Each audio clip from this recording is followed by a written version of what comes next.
Di sini kami akan meresensi buku fiksi yang berjudul Novel Harimau-Harimau karya Mokhtar Lubis.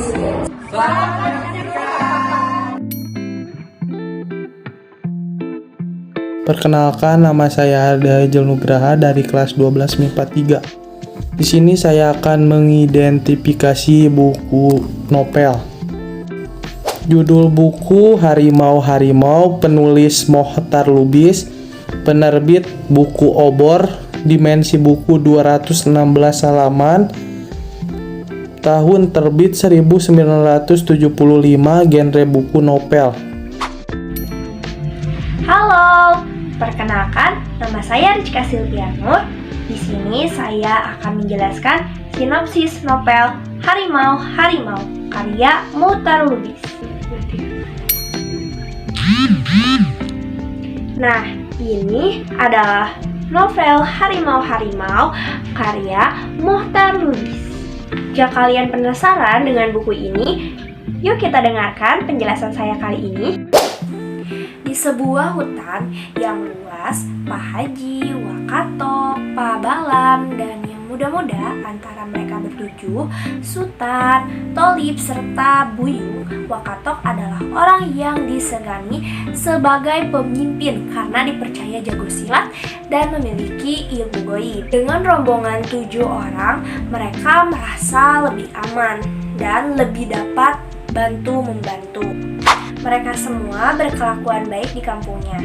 Pak Haji dihormati orang di kampung karena umur dan hajinya, sementara Wakatok selalu membawa senapan tua, itu untuk berburu atau menjaga diri. Dan Buyung bangga dengan kepandaiannya menembakkan senapan lantak. Buyung selalu berharap akan diberi ilmu untuk memikat wanita pujaannya. Tetapi Wakatok belum memberinya. Padahal Buyung ingin gadis pujaannya segera menjadi miliknya, yaitu Jaitun. Mereka beruntung karena tidak berapa jauh dari hutan Damar ada sebuah pondok kepunyaan Wahitam. Disinilah mereka selalu bermalam. Wahitam lebih memilih tinggal di hutan bersama istrinya, yaitu Siti Rubiah. Orangnya masih muda dan cantik. Wakatok mengakui Wahitam sebagai gurunya, sementara Sutan, Tolib, Sanib, dan Buyung takut kepadanya. Tetapi mereka suka pada Siti Rubiah. Jika Buyung tidak tergila-gila pada Jaitun, maka dia mudah jatuh cinta padanya. Wahitam sering sakit-sakit dan lebih banyak tinggal di kamarnya saja. Ini menjadi kesempatan bagi Wakatok untuk mengganggu Siti Rubiah. Para pencari damar itu sudah hampir 2 minggu di hutan, dan lusa mereka akan pulang dengan damar yang banyak. Tetapi tidak semua damar mereka bawa pulang, sebagian dititipkan pada Wahitam. Suatu hari, Buyung melihat Siti Rubiah di sungai dan Buyung menghampirinya. Berawal dari pertemuan ini, Buyung mulai merasa ada yang berbeda antara dia dan Siti Rubiah. Lebih lagi ketika Siti Rubiah menceritakan tentang ia yang dipaksa kawin serta pengalaman pahitnya selama menjadi istri Wakatok. Hari itu semua bangun subuh karena akan segera pulang ke kampung. Buyung merasa agak berat dalam hatinya. Dia teringat dan kasihan pada Siti Rubiah. Mereka berpamitan pulang. Setelah hampir setengah jam perjalanan, Buyung memutuskan untuk kembali lagi ke ladang Wahitam untuk melihat jebakan kancilnya. Buyung berhasil mendapatkan anak kancil, kemudian pergi ke sungai untuk memberi minum kancil tersebut. Tidak disangka, ternyata Buyung bertemu dengan Siti Rubiah. Mereka mengobrol asik dan kembali Siti Rubiah menceritakan aksi biadab Wahitam kepadanya. Buyung yang tidak tega memeluk Siti Rubiah, tapi mereka terbawa nafsu yang mengakibatkan hubungan terlarang. Buyung pun menyusul teman-temannya dan kancil itu diberikannya kepada Siti Rubiah. Setelah bertemu, mereka memutuskan untuk berburu rusa dan beruntung karena Buyung berhasil menembak seekor rusa jantan, mereka mendengar auman harimau untuk pertama kalinya. Ketika mereka telah tiba, membawa rusa di tempat bermalam, dan rusa telah digantungkan kepada sebuah cabang pohon yang kuat, dan Wakatok baru saja selesai mengulitinya.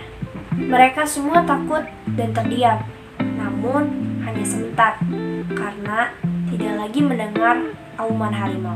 Nasib Pak Balam kurang baik.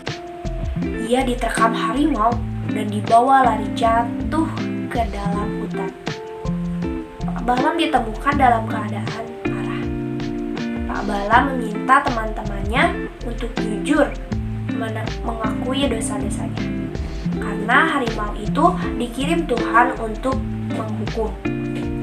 Kemudian Pak Balam menceritakan semua dosa-dosanya yang dilakukan bersama Wakatok sewaktu perang melawan Belanda. Wakatok duduk dan air mukanya kaku. Buyung pun jadi teringat dosa yang baru saja ia lakukan. Sebelum pergi Wakatok melakukan ritual, hasilnya harimau itu adalah harimau biasa, bukan siluman. Wakatok juga membuatkan masing-masing jimat untuk mengamankan diri dari gangguan hewan buas. Pak Balam terus berkata-kata tentang dosa, sehingga membuat Tholib, Sanib, dan Sutan menjadi ingat akan dosa-dosanya. Mereka pun bergegas melanjutkan perjalanan memikul Pak Balam. Di tengah perjalanan, Tholib menjadi korban harimau, dan sebelum meninggal, Tholib masih sempat menceritakan dosa-dosanya. Sanib pun ikut-ikutan mengakui dosa-dosanya yang dilakukan bersama Tholib dan Sutan. Hanya Buyung dan Pak Haji yang belum mau menceritakan dosa-dosanya. Mereka masih selamat memutuskan untuk memburu harimau itu. Wakatok, Buyung, dan Sanib pergi berburu, sementara Pak Haji dan Sutan menunggu Pak Balam. Tetapi Sutan tidak mau menunggu Pak Balam. Pikiran Sutan kacau dan memutuskan untuk ikut memburu harimau. Sutan pun menjadi korban berikutnya. Esokan harinya, Pak Balam meninggal. Wakatok sebagai pemimpin mulai diragukan karena sikapnya yang mulai aneh. Terjadi perselisihan antara Wakatok dan Buyung yang mengakibatkan Pak Haji meninggal. Sebelum Pak Haji meninggal, ia menitip pesan kepada Buyung agar terlebih dulu membunuh harimau di hatinya untuk menjadi manusia biasa. Buyung dan Sanib mulai tidak percaya dengan semua omongan Wakatok pada jimatnya. Buyung dan Sanib akhirnya mengikat Wakatok yang ketakutan itu untuk menjadi umpan harimau. Mereka berhasil setelah Buyung menembak tepat di kepala harimau.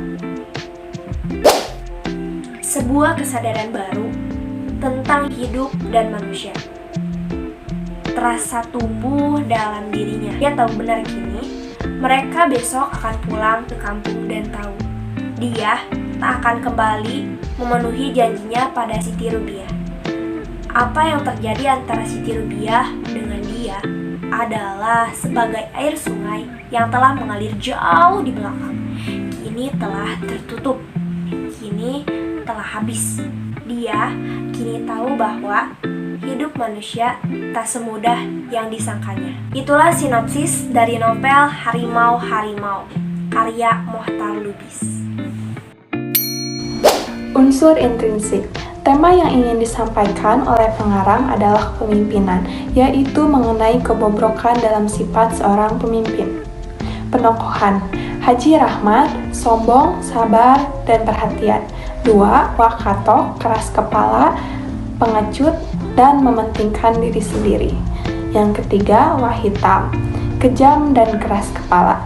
Yang keempat, Sultan, sopan dan baik. Yang kelima, Talim, sopan dan baik. Yang keenam, Sanib, sopan, baik, periang, dan pemaaf.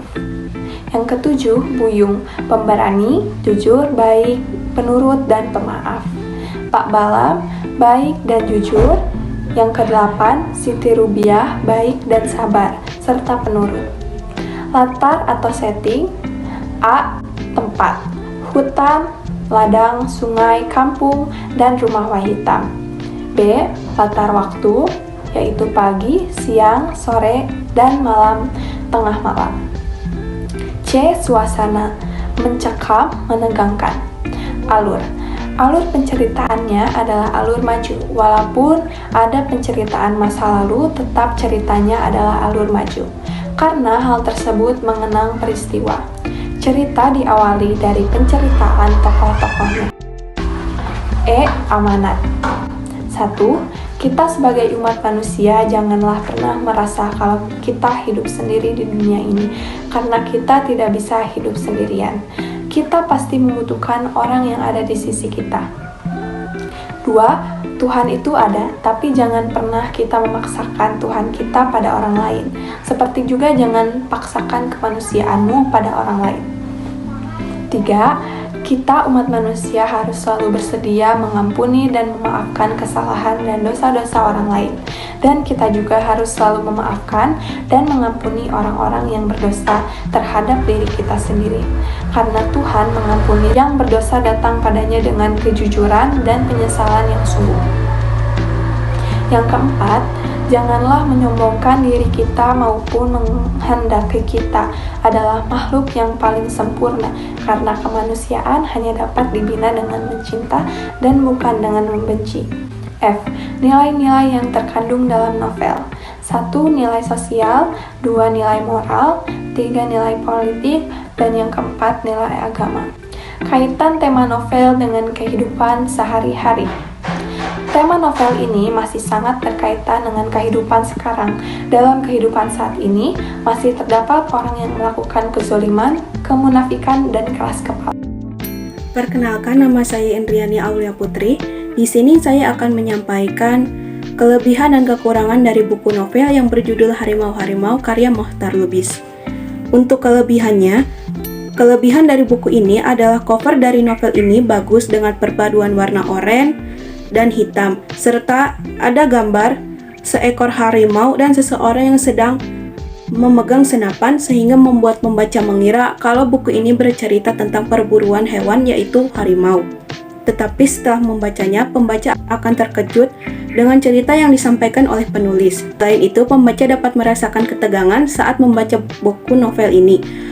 Karena semakin ketika membacanya, pembaca akan merasa tertarik dan penasaran akan kelanjutan dari cerita tersebut. Untuk kekurangannya, buku ini menggunakan kata yang terlalu bertele-tele, serta pengetikan dalam buku ini juga kurang rapi. Dan meskipun covernya bagus, tetapi cover dalam buku ini terlalu buram dan terdapat beberapa kalimat yang menggambarkan pornografi, sehingga di sini kita dapat tahu bahwa novel ini ditujukan untuk orang dewasa. Sekian dari saya, terima kasih. Kumpulan buku novel Harimau-Harimau. Buku ini memiliki nilai moral yang bermanfaat untuk kehidupan. Dengan alur cerita yang disampaikan dengan bagus sehingga membuat pembaca merasa ikut penasaran dan tegang akan kelanjutan ceritanya. Di sini kita juga jadi tahu sifat asli seseorang saat berada dalam kondisi yang membahayakan nyawanya, menjadi egois dan mengorbankan orang lain demi kepentingan pribadi. Sekian dari kelompok kami, mohon maaf apabila ada kesalahan. Wassalamualaikum warahmatullahi wabarakatuh.